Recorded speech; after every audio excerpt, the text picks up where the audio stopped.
तो स्वागत है आप सभी का अपने चैनल अनस्टॉपेबल पे। हमें कभी रुकना नहीं है, कभी थकना नहीं है। तो दोस्तों एक बार फिर से मैं खान सर के नोट्स का अगला भाग लेकर आ गया हूँ, जिसमें हम लोग एंशिएंट हिस्ट्री के बारे में समझ रहे हैं। तो आइए दोस्तों इसे हम लोग अच्छे से पढ़ते हैं और समझते हैं। दोस्तों हम लोगों ने सिर्फ इससे पिछले पार्ट में सिंधु घाटी सभ्यता के बारे में पढ़ा है, जिसमें हम लोगों ने सिंधु घाटी के कुछ स्थलों के बारे में अच्छे से जानकारी प्राप्त कर ली है। आज हम लोग और भी कुछ स्थान बचे हुए हैं, जिनके बारे में हम लोग अच्छे से पढ़ेंगे और समझेंगे। तो आइए दोस्तों उसे हम लोग अच्छे से पढ़ते हैं और समझते हैं। जैसा कि दोस्तों आप लोग अपने सामने देख पा रहे होंगे कि आज बारी है कुणाल को समझने की। तो आइए हम लोग कुणाल को अच्छे से समझते हैं। देखिए दोस्तों इसमें पहला पॉइंट क्या दिया हुआ है। दोस्तों एक बात मैं फिर से आपको बताना चाहता हूँ कि यदि आपने इससे पिछली वीडियो को नहीं देखा है तो प्लीज़ जाकर उस वीडियो को देख लें, ताकि यह अगला भाग समझ में आपको अच्छे से आए। तो आइए दोस्तों हम लोग कुणाल को अच्छे से समझते हैं। देखिए दोस्तों पहला पॉइंट क्या दिया हुआ है। यह हरियाणा के हिसार ज़िले में स्थित है। जैसा कि दोस्तों आप लोग समझ पा रहे होंगे, जो कुणाल है वह हरियाणा के हिसार ज़िले में स्थित है। आगे बढ़ते हैं दोस्तों, अगला पॉइंट देखते हैं। अगला पॉइंट क्या दिया हुआ है। यहाँ से चांदी के 2 मुकुट मिले हैं। दोस्तों जो आपका कुणाल है, वहाँ से चांदी के 2 मुकुट भी मिले हैं। जब वहाँ पे खुदाई की गई थी तो वहाँ पर चांदी के 2 ठो मुकुट भी मिले थे। आइए दोस्तों आगे बढ़ते हैं और सिंधु सभ्यता की विशेषता, यानी कि जो सिंधु घाटी सभ्यता है उसकी विशेषता के बारे में हम लोग समझेंगे और जानेंगे। जैसा कि आप लोग दोस्तों अपने सामने देख पा रहे होंगे, सिंधु सभ्यता की विशेषता। आइए देखते हैं नेक्स्ट पॉइंट क्या दिया हुआ है। नेक्स्ट पॉइंट को हम लोग समझेंगे। इसमें जो पहला पॉइंट है इसका, वह क्या दिया हुआ है। देखिए दोस्तों, सिंधु सभ्यता एक नगरीय शहरी सभ्यता थी। दोस्तों जो सिंधु सभ्यता थी वह एक नगरीय यानी कि शहरी सभ्यता थी। अगला पॉइंट देखिए दोस्तों, अगला पॉइंट क्या दिया हुआ है। यहाँ की सड़क एक दूसरे को समकोण पर काटती हैं तथा ये पूरब से पश्चिम दिशा में थी, जिससे हवा द्वारा सड़क स्वतः साफ हो जाती थी। देखिए दोस्तों उस समय के लोग कितने दूर तक सोचते थे, किस हिसाब से उनके द्वारा सड़क का निर्माण किया गया था। इसको मैं फिर से पढ़ता हूँ। यहाँ की जो सड़क थी वह एक दूसरे को समकोण पर यानी कि 90 डिग्री पर काटती थी। ठीक है दोस्तों, तथा ये पूरब से पश्चिम दिशा में थी। यानी कि दोस्तों आप लोगों को पता होगा कि ऐसे मैं अगर बनाऊँ तो ये आपका जो हो गया वो हो गया आपका नॉर्थ, ये हो गया आपका साउथ, ये हो गया वेस्ट और ये हो गया ईस्ट। तो दोस्तों जो यहाँ पे सड़क थी वह पूरब से पश्चिम दिशा की ओर थी। मतलब कि ये आपका पूरब हो गया, तो पूरब से पश्चिम दिशा की तरफ यहाँ की सड़कें होती थीं।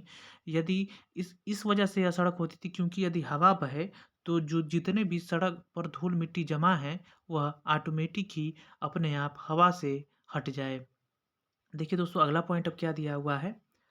देखिए यहाँ पे अगला पॉइंट सिंधु घाटी सभ्यता के बारे में, नालियाँ ढकी हुई थी। दोस्तों यहाँ पर जो नालियाँ होती थी, जो नालियाँ आज के दौर में भी आप लोग देख पा रहे होंगे, आप लोग समझ पा रहे होंगे नालियाँ किसे कहा जाता है। तो जो नालियाँ थी वह यहाँ पर ढकी हुई होती थी, ना कि खुली होती थी। लेकिन दोस्तों यदि आज के दौर की बात की जाए तो यहाँ पर नालियाँ ढकी तो हैं कुछ जगहों पर, लेकिन कुछ जगहों पर खुली होती थी। लेकिन सिंधु घाटी सभ्यता जो है, यानी जो सिंधु सभ्यता थी, वहाँ के नगर जो थे, वहाँ की जो नालियाँ होती थी वह अच्छे ढंग से ढकी हुई और साफ सुथरी होती थी।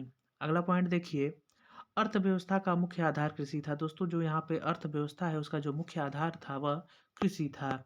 अगला पॉइंट देखिए, अगला पॉइंट क्या दिया हुआ है। इसका व्यापार विदेश से होता था। दोस्तों जो आपकी सिंधु सभ्यता है उसका जो व्यापार होता था वह विदेशों से होता था। आगे बढ़िए दोस्तों और नेक्स्ट पॉइंट को हम लोग समझते हुए चलेंगे कि नेक्स्ट पॉइंट क्या दिया हुआ है।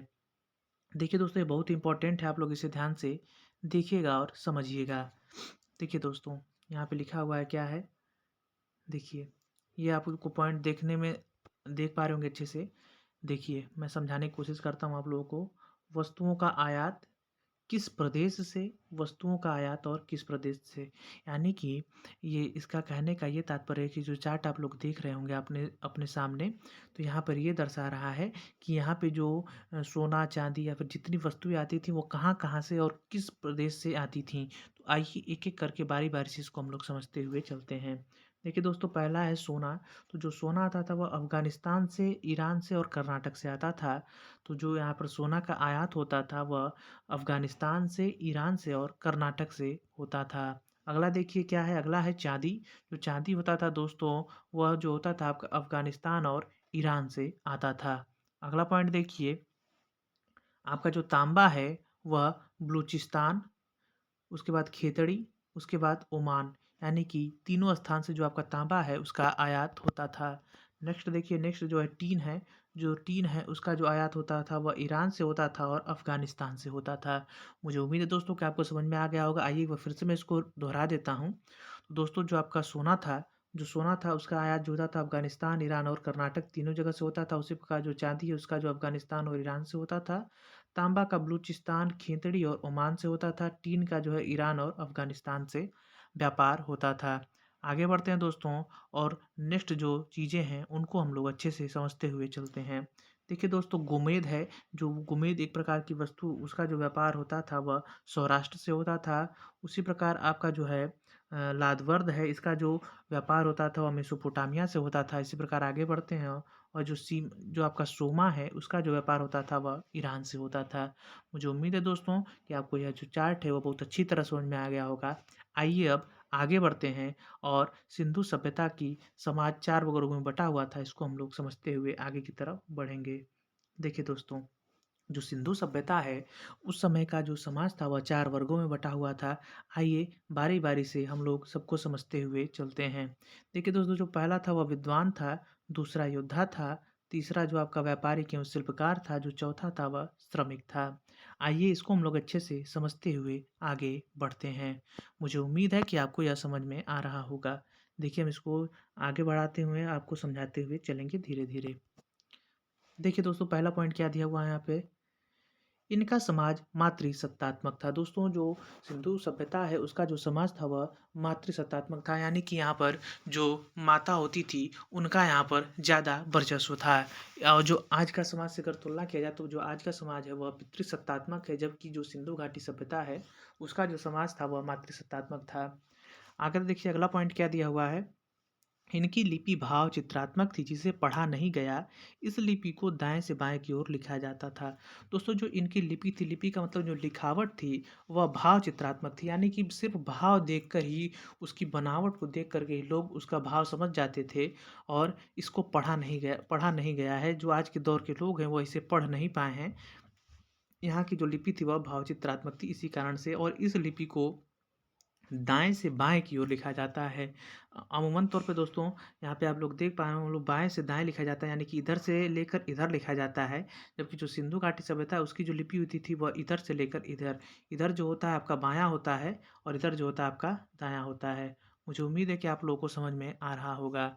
आइए मैं इसको फिर से एक बार समझा दूँ ताकि आप लोग को कोई दिक्कत ना हो। जो इनकी लिपि थी वह भाव चित्रात्मक थी, इसको पढ़ा नहीं गया है। आप लोग यहाँ पे देख पा रहे होंगे, इसको पढ़ा नहीं गया है। इस लिपि को दाएँ से बाएँ की ओर लिखा जाता था। जो सिंधु घाटी सभ्यता की लिपि है उसको दाएँ से बाएँ लिखा जाता था। देखिए मान लीजिए ये लाइन है, तो ये जो आपका हो जाएगा, ये जो हो जाएगा आपका बायाँ हो जाएगा, यानी कि लेफ्ट ये हो जाएगा और राइट ये हो जाएगा। तो जो आपका दाएँ से बाएँ की ओर लिखी जाती थी, यानी कि इधर से इधर की ओर सिंधु घाटी सभ्यता की लिपि लिखी जाती थी, और आज की जो लिपि है वह लेफ्ट से राइट की ओर जाती है, जबकि सिंधु घाटी सभ्यता की लिपि राइट से लेफ्ट की तरफ जाती है। यही इसका कहने का तात्पर्य है। तो आइए दोस्तों आगे बढ़ते हैं और नेक्स्ट पॉइंट को हम लोग समझते हुए चलते हैं। अगला पॉइंट देखिए, इनके मुहरों पर सर्वाधिक एक सींग वाले जानवर का चित्र था। दोस्तों जो सिंधु घाटी सभ्यता की मुहरें हैं उन पर एक सींग वाले बैल का निशान यानी कि छाप छपा हुआ था। अगला पॉइंट देखिए, इनके मुहरों पर गाय तथा सिंह का चित्र नहीं मिला। दोस्तों जो सिंधु घाटी सभ्यता की मुहरें हैं उन पर गाय एवं सिंह का जो है वह छाप नहीं मिला है, चित्र नहीं मिला है। यह इंपॉर्टेंट चीज़ दोस्तों, आप लोग इसे ध्यान दीजिएगा। ये जो दिया हुआ है कि इनके मुहर पर गाय तथा सिंह का चित्र नहीं मिला है, यह बहुत इंपॉर्टेंट है, आप लोग इसे ध्यान दीजिएगा। आगे बढ़ते हैं और नेक्स्ट पॉइंट को समझते हैं। हड़प्पा सभ्यता के मुहर में सेलखरी का मुख्य रूप से किया गया था। जो दोस्तों जो हड़प्पा सभ्यता की मुहरें हैं उसमें सेलखरी एक प्रकार की वस्तु होती है, उसका मुख्य रूप से प्रयोग किया गया था। आगे बढ़ते हैं दोस्तों, सिंधु घाटी सभ्यता के लोग लोहे से परिचित नहीं थे। दोस्तों जो सिंधु घाटी सभ्यता के लोग हैं वह लोहे से अपरिचित थे, यानी कि उनको लोहे के बारे में जानकारी नहीं प्राप्त थी। आगे बढ़ते हैं दोस्तों और नेक्स्ट पॉइंट को समझते हैं। यहाँ माप तौल के लिए न्यूनतम वाट 16 केजी का था। दोस्तों यह भी इम्पोर्टेंट है, यह क्वेश्चन पूछ सकता है कि सिंधु घाटी सभ्यता में जो माप होता था वह कितने केजी का न्यूनतम होता था, यानी कि सबसे कम। तो जो सेल 16 केजी है वह सबसे कम नाप होता था। आगे देखिए दोस्तों अगला पॉइंट, सिंधु सभ्यता के लोग युद्ध या तलवार से परिचित नहीं थे। दोस्तों जो सिंधु सभ्यता के लोग हैं वो बहुत ही सीधे एवं सुलझे लोग थे। उनको युद्ध और तलवार से परिचय नहीं था, यानी कि वह युद्ध और तलवार के बारे में जानकारी भी नहीं जानते थे कि युद्ध और तलवार नाम की भी कोई वस्तु होती है। आगे बढ़ते हैं दोस्तों, अगला पॉइंट देखिए, सिंधु सभ्यता में देखिए, सिंधु सभ्यता में मिट्टी के बर्तनों में लाल रंग का उपयोग होता था। दोस्तों जो सिंधु सभ्यता है उस समय जो मिट्टी के बर्तन होते थे उसमें लाल रंग का प्रयोग ज़्यादा तौर पर देखने को मिलता है। आगे बढ़ते हैं दोस्तों और नेक्स्ट पॉइंट को समझते हैं। स- देखिए, ये वाला पॉइंट रहा मैं छूट गया है। सिंधु वासियों में देखिए, सिंधुवासी सिंधुवासी विश्व में कपास के प्रथम उत्पादक थे। दोस्तों जो सिंधु सभ्यता के लोग थे वो पूरे विश्व में कपास में प्रथम उत्पादक थे, कपास के, यानी जो कपास होता है उसका सर्वप्रथम जो उत्पादक था वह सिंधु घाटी सभ्यता के लोग थे। अगला पॉइंट देखिए, सिंधु सभ्यता के विनाश के सबसे बड़ा कारण बाढ़ को माना जाता है, यानी कि जो सिंधु घाटी सभ्यता का जो विनाश हो गया उसमें सबसे बड़ा जो कारण था वह बाढ़ था। इस कारण को माना जाता है कि सिंधु घाटी सभ्यता के विनाश का कारण बाढ़ था। नेक्स्ट पॉइंट देखिए दोस्तों, अगला पॉइंट हम लोग समझते हुए चलेंगे। सिंधु घाटी सभ्यता के लोग सिंधु घाटी सभ्यता के लोग कृषि भी करते थे, पशुपालन भी करते थे। उनका मुख्य व्यवसाय व्यापार था।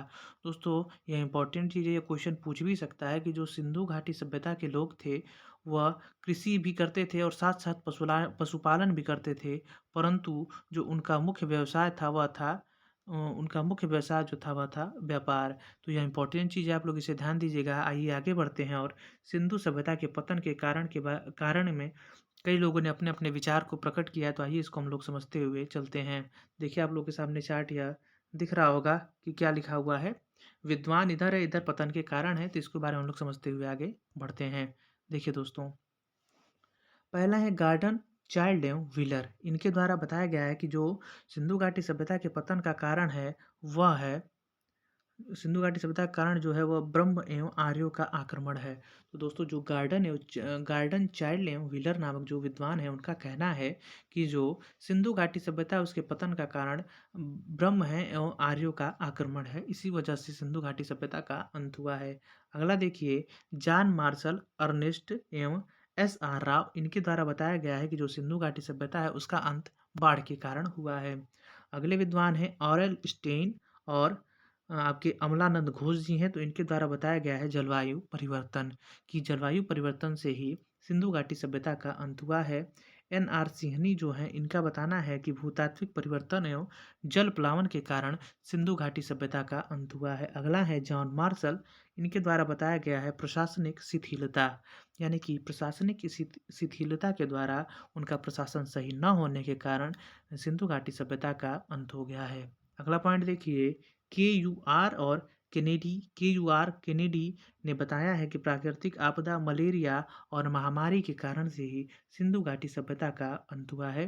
लेकिन दोस्तों जो सबसे मुख्य कारण इसे माना जाएगा वह माना जाएगा बाढ़ को, यानी कि सिंधु सभ्यता के अंत का जो सबसे बड़ा कारण है वह जॉन मार्शल, अर्नेस्ट एवं जो SR राव है उनके द्वारा बताया गया जो कारण है बाढ़, उसी की वजह से सिंधु घाटी सभ्यता का अंत हुआ है। आइए दोस्तों आगे बढ़ते हैं और नेक्स्ट पॉइंट को हम लोग समझते हुए चलते हैं। देखिए दोस्तों, अब बारी है मेसोपोटामिया की सभ्यता को समझने की, तो आइए हम लोग इसे अच्छे से समझते हैं। देखिए दोस्तों, मेसोपोटामिया की सभ्यता जो चली थी वह 1000 ईस्वी पूर्व से चली थी, 10,000 ईस्वी पूर्व, सॉरी।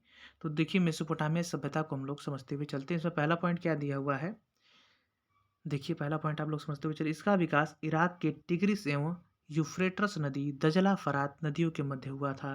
दोस्तों जो मेसोपोटामिया की सभ्यता है इसका जो विकास हुआ था वह इराक के टिग्रिस एवं यूफ्रेटस नदी, जो कि दजला फरात भी जिसे कहा जाता है, नदियों के मध्य में हुआ था। नेक्स्ट पॉइंट देखिए दोस्तों, नेक्स्ट पॉइंट क्या है, यहाँ की मिट्टी अत्यधिक उपजाऊ थी, यह सभ्यता ग्रामीण थी, इसकी अर्थव्यवस्था का मुख्य आधार कृषि था। देखिए दोस्तों, यह यहाँ पर नोट करने वाली बात यह है कि यह जो मेसोपोटामिया की सभ्यता थी वह ग्रामीण थी, जबकि जो सिंधु घाटी की सभ्यता थी वह नगरीय एवं शहरी सभ्यता थी। तो आप लोग इसे ध्यान दीजिएगा। आइए आगे बढ़ते हैं, नेक्स्ट पॉइंट को समझते हैं। इस समय के मंदिरों को जिगूरत कहा जाता था। देखिए दोस्तों, चीज़ ये इम्पोर्टेंट है कि जो मेसोपोटामिया की सभ्यता थी उस समय के जो मंदिर होते थे उसको क्या कहा जाता था, तो उस समय के मंदिर को जिगूरत कहा जाता था। देखिए दोस्तों, मेसोपोटामिया की सभ्यता को चार भाग थे। तो इसके बारे में हम लोग समझते हैं कि मेसोपोटामिया की सभ्यता के कौन-कौन से 4 भाग हैं। तो आइए इसको हम लोग अच्छे से देखते हैं और समझते हैं। देखिए दोस्तों, यहाँ पे पॉइंट दिया हुआ है मेसोपोटामिया की सभ्यता के 4 भाग थे। पहला जो है सुमेरियन की सभ्यता, बेबीलोन की सभ्यता, सीरिया की सभ्यता और कैल्ड्रिया की सभ्यता। तो आइए इनको हम लोग अच्छे से समझते हुए चलते हैं। देखिए दोस्तों, यहाँ पे दिया हुआ है पॉइंट कि झूलता हुआ बगीचा बेबीलोन में स्थित है। दोस्तों, यह क्वेश्चन पूछता है कि झूलता हुआ बगीचा कहाँ स्थित है? तो जो झूलता हुआ बगीचा है वह बेबीलोन में स्थित है। नेक्स्ट पॉइंट देखिए, सिकंदर ने इस सभ्यता का विनाश कर दिया और इसके स्थान पर ग्रीक सभ्यता को थोप दिया। देखिए दोस्तों, ये इंपॉर्टेंट है। जो सिकंदर था इसके द्वारा ये जो मेसोपोटामिया की सभ्यता है उसका विनाश कर दिया गया और इसके स्थान पर ग्रीक की सभ्यता को थोप दिया गया। आगे बढ़े दोस्तों, नेक्स्ट पॉइंट को देखिए। विश्व की सबसे पहली सभ्यता देखिए, विश्व की सबसे पहली सभ्यता मेसोपोटामिया की सभ्यता थी, जबकि विश्व की पहली नगरीय सभ्यता सिंधु सभ्यता थी। दोस्तों, यह ग्रामीण सभ्यता थी मेसोपोटामिया की सभ्यता। अन्यथा यह सबसे विश्व की पहली सभ्यता थी ग्रामीण सभ्यता। लेकिन जो सिंधु घाटी सभ्यता थी वह नगरीय सभ्यता थी, तो इसलिए उसको विश्व की सबसे पहली नगरीय सभ्यता का दर्जा दिया गया है। आइए दोस्तों आगे बढ़ते हैं और नेक्स्ट चीज़ों को समझते हुए चलते हैं। देखिए दोस्तों, यहाँ पे लिखा हुआ है मिस्र की सभ्यता, जो कि 2100 ईसा पूर्व तक इसका शुरुआत हुआ था। तो आइए इसके बारे में हम लोग जानकारी प्राप्त करते हैं कि मिस्र की सभ्यता क्या थी। देखिए दोस्तों, मिस्र की सभ्यता देखिए, पहला पॉइंट क्या दिया हुआ है। यह यह मिस्र के रेगिस्तान में स्थित थी। दोस्तों, जो मिस्र की सभ्यता है वह मिस्र के रेगिस्तान में स्थित थी। देखिए, इसे नील नदी की देन कहते हैं। दोस्तों, जो मिस्र की सभ्यता है इसको नील नदी की देन कहा जाता है। अगला पॉइंट देखिए, अगला पॉइंट क्या दिया हुआ है। इस सभ्यता में पिरामिड, सूर्य कैलेंडर तथा मम्मी का विकास हुआ था, अर्थात इस सभ्यता का रसायन शास्त्र सुदृढ़ था। देखिए दोस्तों, जो मिस्र की सभ्यता है इस सभ्यता में पिरामिड, सूर्य कैलेंडर, मम्मी का विकास हुआ था, अर्थात इस सभ्यता का रसायन शास्त्र सुदृढ़ था। देखिए दोस्तों, पिरामिड आप लोग जानते ही होंगे, जो बहुत बड़े बड़े बनाए जाते हैं पत्थरों को जोड़कर। सूर्य कैलेंडर होते थे, मम्मी आप लोग जानते हैं, जिसे जो मिस्र के वासी थे, मिस्र के लोग जो थे, वह जब आदमी का देहांत हो जाता था, देहावसान हो जाता था, तो उनकी लाशों को, उनकी मिट्टी को किसी लेप को लगाकर उनको कई सालों तक रखते थे, तो उसी को मम्मी कहा जाता था। तो इसलिए यहाँ पर बताया गया है कि जो रसायन शास्त्र था इनका बहुत ही सुदृढ़ था, जो मिस्र के लोग थे। अगला पॉइंट देखिए दोस्तों, गीज़ा का पिरामिड सबसे प्रसिद्ध है। दोस्तों, जो मिस्र की सभ्यता है उस समय का जो गीज़ा का पिरामिड है वह सबसे प्रसिद्ध है। आगे देखिए दोस्तों, अब रोम की सभ्यता के बारे में हम लोग जानकारी प्राप्त करते हैं कि रोम की सभ्यता क्या थी, जो कि 600 ईसा पूर्व में शुरू हुई थी। तो आइए इसको हम लोग समझते हुए चलते हैं। पहला पॉइंट क्या दिया हुआ है, इसे इटली में विकसित किया गया था। दोस्तों, जो रोम की सभ्यता है इसका जो विकास हुआ था वह इटली में हुआ था। अगला पॉइंट देखिए, इन्हें इन्होंने पूरे भूमध्य सागर पर अधिकार कर लिया था। दोस्तों, जो रोम की सभ्यता थी उसके जो शासक थे उनके द्वारा भूमध्य सागर पर अधिकार कर लिया गया था, पूरे भूमध्य सागर पर। अगला पॉइंट देखिए दोस्तों, प्राचीन सभ्यता की यह सबसे विकसित सभ्यता थी। आज भी इस सभ्यता के अवशेष सुरक्षित बचे हुए हैं, जो पर्यटन का आकर्षण केंद्र है। दोस्तों, जो प्राचीन सभ्यता है यह प्राचीन सभ्यताओं में यह जो रोम की सभ्यता थी वह सबसे विकसित सभ्यता थी और आज भी इस सभ्यता के अवशेष सुरक्षित बचे हुए हैं। जो आज का प्रेजेंट टाइम है, तो आज भी इसके सुरक्षित अवशेष बचे हुए हैं, जो पर्यटन को आकर्षण केंद्र है। जो जैसे जो लोग भी पर्यटन के लिए जाते हैं तो वहाँ पर आकर्षण का केंद्र इसे माना जाता है। आगे बढ़ते हैं दोस्तों और नेक्स्ट पॉइंट को समझते हुए चलते हैं। इस सभ्यता के दो सबसे बड़े राजा जूलियस सीजर एवं आगस्टस थे। देखिए दोस्तों, यह इंपॉर्टेंट है, आप लोग इसे ध्यान दीजिएगा। राजा जूलियस सीजर एवं आगस्टस किस सभ्यता के राजा हैं? तो रोम की सभ्यता के शासक थे। तो आइए आगे बढ़ते हैं और नेक्स्ट पॉइंट को समझते हैं। यहाँ पे नोट किस चीज़ के बारे में बताया गया है, देखिए। जूलियस सीजर की हत्या धोखे से उसके मंत्रिमंडल द्वारा करा दी गई। दोस्तों, ये क्वेश्चन बन सकता है कि जो जूलियस सीजर थे उनकी हत्या किसके द्वारा कराई दी गई थी? तो उनके जो मंत्रिमंडल थे उनके द्वारा ही जूलियस सीजर की हत्या करा दी गई थी। देखिए दोस्तों, नेक्स्ट पॉइंट को समझिए। जूलियस सीजर नामक जूलियस सीजर नामक नाटक विलियम शेक्सपियर ने लिखा है। दोस्तों, जो विलियम शेक्सपियर थे उनके द्वारा जूलियस सीजर नामक नाटक लिखा गया। दोस्तों, ये इंपॉर्टेंट है, आप लोग इसे ध्यान दीजिएगा। जो जूलियस सीजर है जो जूलियस सीज़र नामक नाटक है उसका जो उसको जो लिखा था वह विलियम शेक्सपियर ने लिखा था। आइए दोस्तों, अब बारी है फ़ारस की सभ्यता को जानने की। आइए हम लोग इसे देखते हैं और समझते हैं। फ़ारस की सभ्यता, पहला पॉइंट इसमें क्या दिया हुआ है? यह वर्तमान ईरान में थी। इस सभ्यता का विकास तेजी से हुआ था। इन्होंने पूरे अरब प्रायद्वीप पर अधिकार कर लिया था। दोस्तों, यह जो फ़ारस की सभ्यता है वह यह वर्तमान ईरान में थी और इस सभ्यता का जो विकास हुआ था वह तेजी से हुआ था। तेजी से हुआ था। इन्होंने पूरे अरब प्रायद्वीप पर अधिकार कर लिया था। आगे बढ़ते हैं दोस्तों। देखिए अगला पॉइंट क्या दिया हुआ है।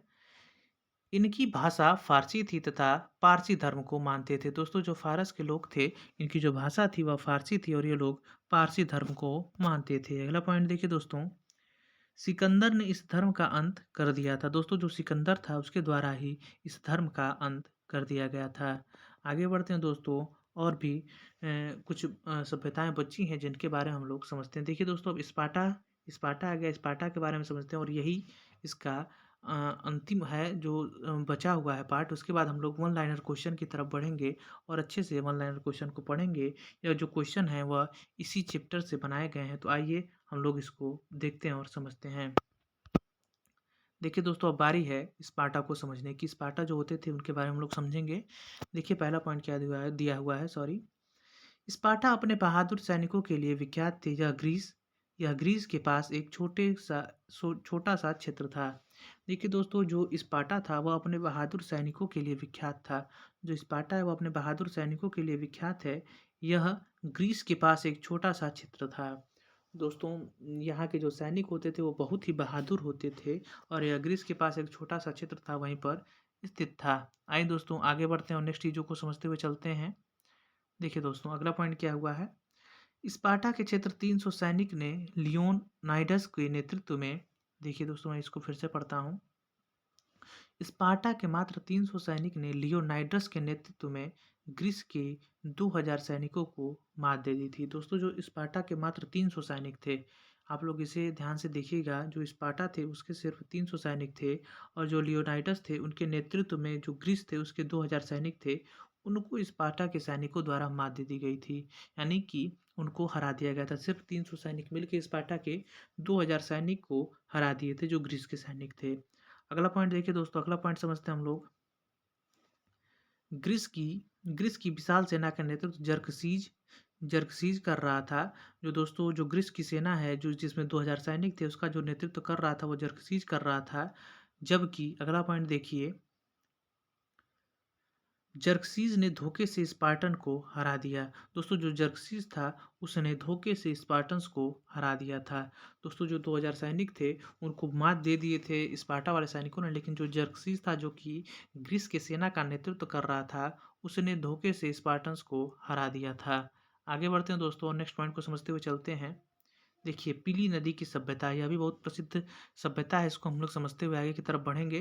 पीली नदी की सभ्यता, देखिए दोस्तों, यह चीन में 5000 ईसा पूर्व विकसित थी। हांगहो नदी के तट पर इसका विस्तार था। यह सभ्यता अपने उपजाऊ भूमि के लिए प्रसिद्ध थी।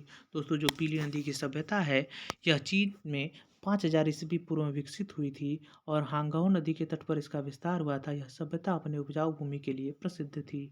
आगे बढ़ते हैं दोस्तों, अब बारी है वन लाइनर क्वेश्चन को समझने की। तो आइए हम लोग वन लाइनर क्वेश्चन की तरफ बढ़ते हैं और अच्छे से समझते हुए चलते हैं। मुझे उम्मीद है कि आपको मैंने जितना बताया है वो बहुत अच्छी तरह समझ में आया होगा। दोस्तों, एक बार फिर से मैं आप लोगों को बता दूं कि यदि आपने इससे पिछली वीडियोस को नहीं देखा है तो प्लीज़ जाकर देख लें, ताकि आपको हर एक पार्ट को अच्छे से समझने में कोई दिक्कत ना हो। तो आइए दोस्तों, अब हम लोग समझते हैं वन लाइनर क्वेश्चन के बारे में। तो आइए देखते हैं पहला क्या दिया हुआ है। देखिए दोस्तों, पहला क्या है। हड़प्पा सभ्यता में कौन सी दो मुख्य खाद्य पाई जाती हैं। तो दोस्तों, जो हड़प्पा सभ्यता है उस वहाँ पर गेहूँ और जौ दो मुख्य खाद्यान्न पाए जाते हैं। ठीक है दोस्तों, आगे बढ़ते हैं और अगला पॉइंट देखते हैं। देखिए, स्वतंत्रता प्राप्ति के बाद सर्वाधिक हड़प्पा कालीन स्थलों का पता कहाँ से चलता है। तो जो गुजरात है वहाँ से स्वतंत्रता प्राप्ति के बाद यानी कि 1947 के बाद 1947 के बाद सर्वाधिक जो हड़प्पा कालीन स्थल का पता चला है वह चला है भारत के गुजरात से। अगला पॉइंट देखते हैं दोस्तों। अगला पॉइंट क्या दिया हुआ है। देखिए, हड़प्पा कालीन शहरों एवं नगरों का किस प्रकार बांटा गया था? जो हड़प्पा कालीन शहर एवं नगर थे, उनको किस प्रकार से बांटा गया था, इसके बारे में यहाँ पे पूछा जा रहा है। तो जो हड़प्पा कालीन स्तर थे उनको आयताकार खंडों में बांटा गया था। आगे बढ़ते हैं दोस्तों और अगला पॉइंट देखते हैं। मानव सभ्यता को सैन्य काल देखिए, मानव सभ्यता को सैन्य काल से किन दो प्रमुख चीज़ों की प्राप्ति हुई? तो जो जो दो चीज़ों की प्राप्ति हुई थी वह था गेहूं और कपास। आगे बढ़ते हैं दोस्तों और नेक्स्ट पॉइंट को समझते हुए चलते हैं। सिंधु सभ्यता का समूचा क्षेत्र किस आकार का है? तो जो त्रिभुज के आकार का है वह, इसका पूरा जो क्षेत्र है सिंधु सभ्यता का वह त्रिभुज के आकार का है। आगे बढ़ते हैं दोस्तों और नेक्स्ट पॉइंट को हम लोग समझते हुए चलते हैं।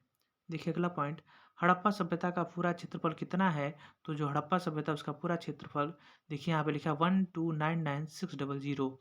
इसको आप लोग देख लीजिएगा कि जो हड़प्पा का पूरा क्षेत्रफल है वह 1299600 इतना है। आगे बढ़ते हैं दोस्तों और अगले पॉइंट को समझते हुए चलते हैं।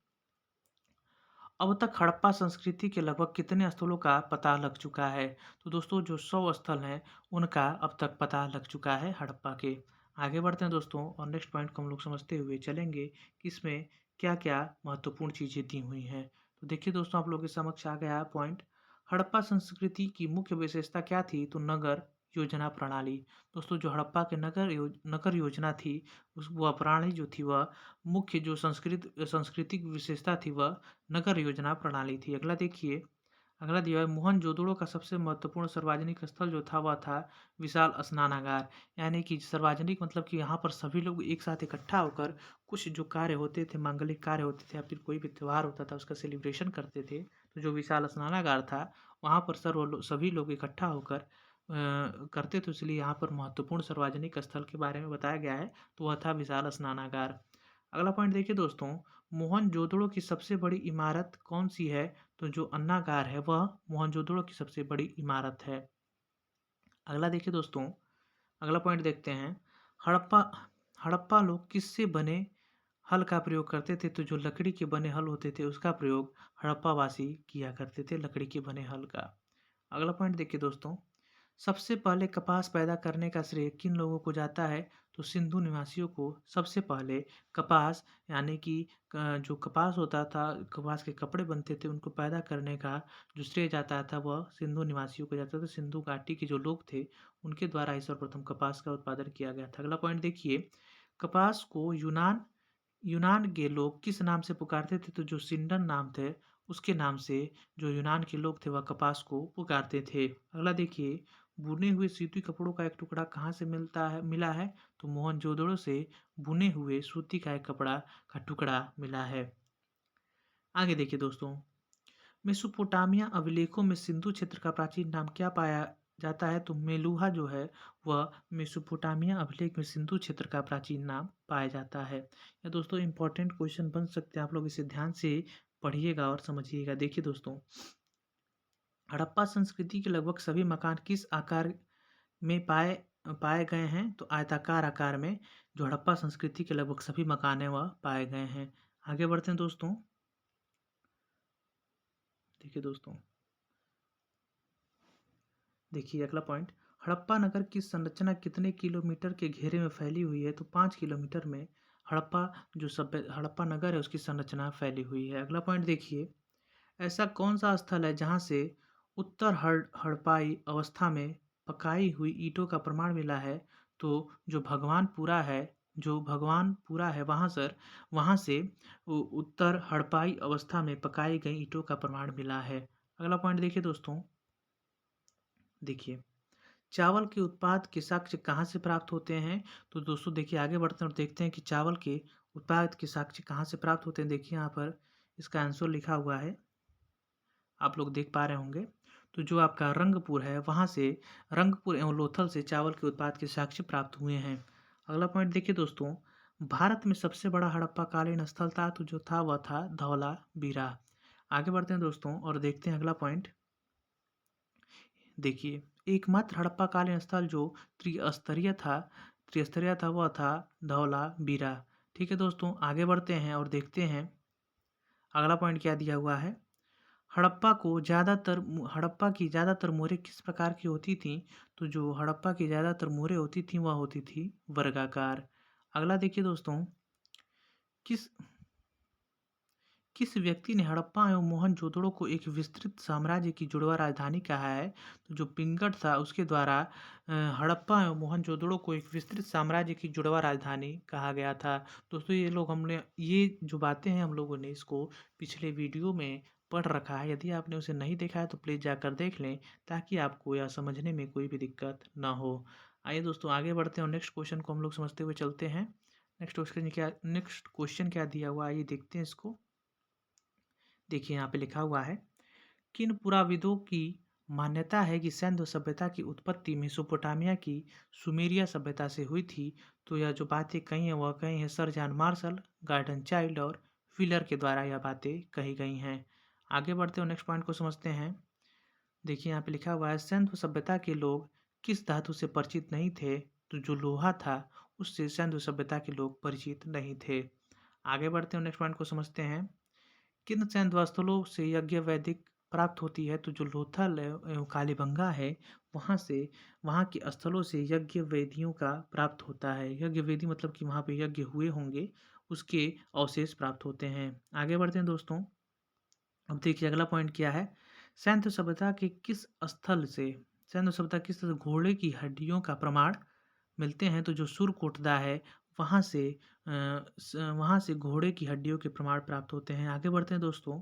देखिए, मोहनजोदड़ो के निवास अधिकांशतः किस जाति के थे? जो निवासी थे वह अधिकांशतः किस जाति के थे? तो भूमध्य सागरीय जाति के थे। देखिए दोस्तों आगे बढ़ते हैं और नेक्स्ट क्वेश्चन को समझते हुए चलते हैं। नेक्स्ट पॉइंट दिया हुआ है, देखिए यहाँ पे, अधिकांश विद्वानों की धारणा के अनुसार सिंधु सभ्यता के निर्माता किस भाषा से संबंधित थे? तो जो द्रविड़ भाषा है उससे संबंधित थे। आगे बढ़ते हैं और नेक्स्ट पॉइंट को समझते हुए चलते हैं हम लोग।